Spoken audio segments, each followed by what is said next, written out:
That's open and steep match up, shallower and more square now match up.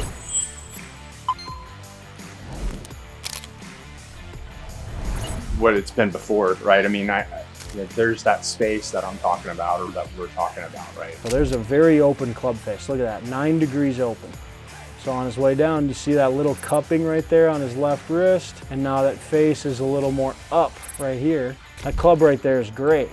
It's matching his spine, face matches spine, and it's behind his hands. Now he's flatter in the left wrist, so when we check at the top, he's looking at his forearm line, and does that go right off his wrist? And maybe a few swings ago, where his club face was very open. Let's find out. So there's a very open club face. Look at that, 9 degrees open.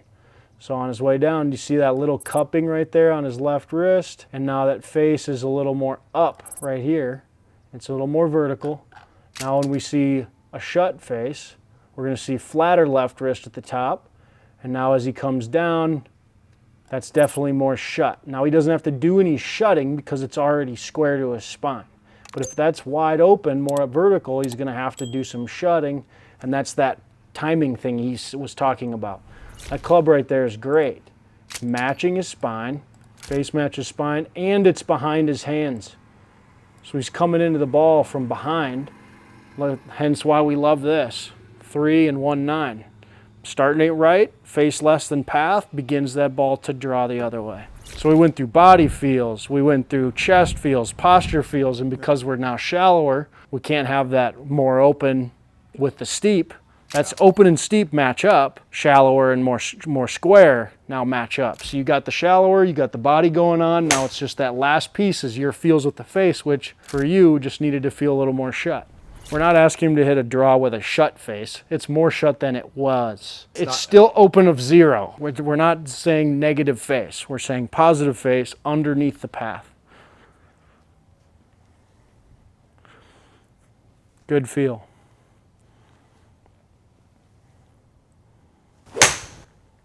There's the pattern we want. Path right.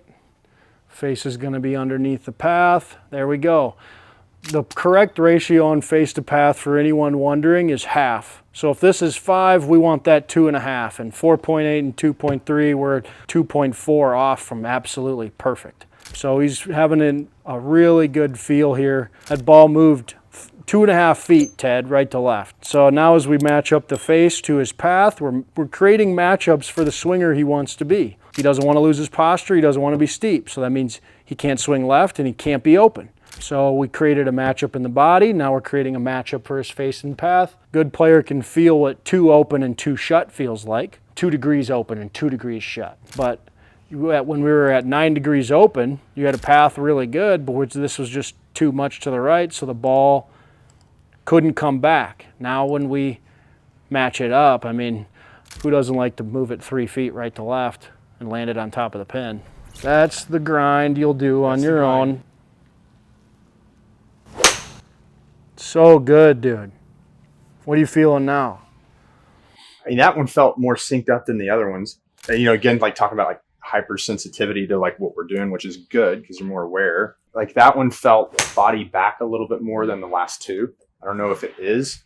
Attention to detail in golfer is sometimes our strength and could be a nemesis if we get hyper fixated on it. But now that club face is a lot better. He's starting it more to the right. He's at a 60 swing plane versus somewhere in the 70s when we were steeper. He's learning how to get shallower and create that matchup he wants to get on his forearm versus seeing a steeper club shaft here and then having to hump to lay this down. And when I say hump, I mean head go back, lower half go towards the ball. So when he's in that steeper place, he's a good enough player to know he needs it shallower, so he's going to create something in his body to shallow that club. But when he's already 90 degrees to his spine, like he is right here, now all he needs to do is burn around the corner. And look at how square that face is to your spine too. Yeah, I mean, that's night and day what it's been before, right? I mean, there's that space that I'm talking about, or that we're talking about, right? The right hip not crashing the party. That's, crashing the party. I mean, that's, I might get over fixated sometimes on that, but like that's where, when we look at these videos, that's one of the first things I look at. Is there space, or is the right hip getting too close like a jammed fastball? All right, give us one more. Solidify the feels. Yeah. We're gonna wrap up today, and I'll send you out to outside to hit some balls. That's the thing about Ted, guys. He doesn't leave the lesson and go hop in his car. He grabs 100 balls and he steps outside the bay and he solidifies the work he just did for an hour with me on his own in field land. That's what separates the elites and the weekend warriors who are struggling. Good, so we got about 5 minutes left. Get a couple swings in, and then I want you to head outside and tell Adrian a little recap of like how we did, how you did, what you changed. Yeah. Just kind of just sum it all up. Okay.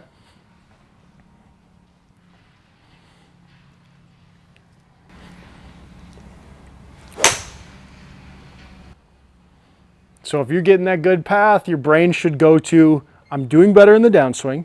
I'm starting it right. So therefore I know posture's good, spine angle's good. Now the last matchup that's probably gonna need some work is, where's the face at? Yeah, just a little less of the cuppy at the top so you feel shallower and more shut. Yeah, it's funny, like there's that little fade. And I don't mind that, but we would need to aim for it. I'll get you out of this. Like you can hit cuts all day. We know that from this new coverier place where we're here, it's a little easier to cut it for you. So now hit a fade. Aim left to this target. Yeah. We're gonna change your body lines. So it's kind of more at the black pole now, fading to the red pole. It's gonna be easy for you to cover and cut this.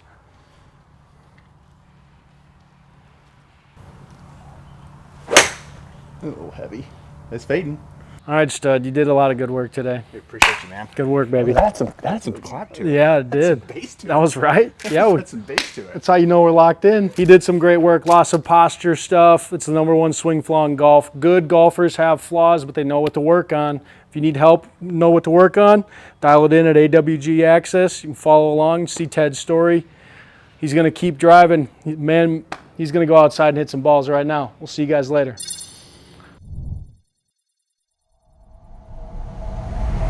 So just had my lesson with Andrew Welk. Really a lot of takeaways that I've had with it is, you know, he says it a lot with like fixing the root cause of my issue. And my issue, as you can see, right, is a lot of like hyperextension. And I've made that work for a long time. Like I was never, the guys that I played with, like when I was in school, like I was never the best. I was never the most talented. I was never any of that. There were a lot of guys way, way better than me. But I worked, like that's, one thing I try to do after lessons with Andrew is I try to, hit balls and ingrain more with what we're doing.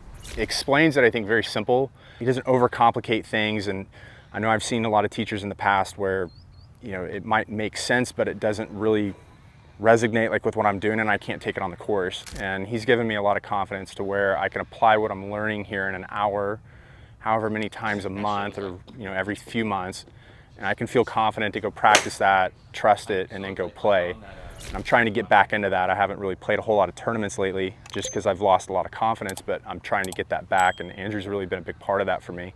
When I get done with a lesson, like I was saying, I like to hit some balls and really ingrain it a lot and know that I can do it on my own, like with him not being here and being able to trust myself. So like really big key takeaways that we've had is like when I get set back here to the top, that kind of double pump drill where it's like I pause here and then I get here and then I can go. Try to really keep that going and just keep that momentum from the lesson. So I'll try and go here and then and I just try to get that feel to where I'm processing what he's telling me, and that's helped a lot for me. I think that's made our lessons like really efficient. 100% for anybody who's exploring lessons, exploring new teachers. He's great. Golf has grown so much in the last 5 years since COVID, and I think a lot of times, at least me, right, where you can find folks that it almost becomes a volume game. Andrew genuinely cares about his guys. I mean, I can text him from time to time just to check in. Obviously, I don't want to abuse that because he's very kind about it. He's very accessible. I feel like I'm encouraged with what I'm doing. Give you maybe even an example of last week I had a lesson with him. I'm hitting balls. Of course, my greatest fear, maybe like people out there, is, okay, great, my lesson was really good. Can I take this and do it by myself on the range? Maybe a tougher day. I'm texting him, and he's very encouraging about words and like, go back and look at what we worked on. And to be able to have that video and that follow-up of what we worked on lets you reset and rethink and re-engage to get back on the path that you were when you were here with them for an hour. It's been super helpful for me from that aspect. I mean, I can't say really enough great things about them, and I'm excited about the path we're going on and the changes we're making, and hopefully that translates into better game.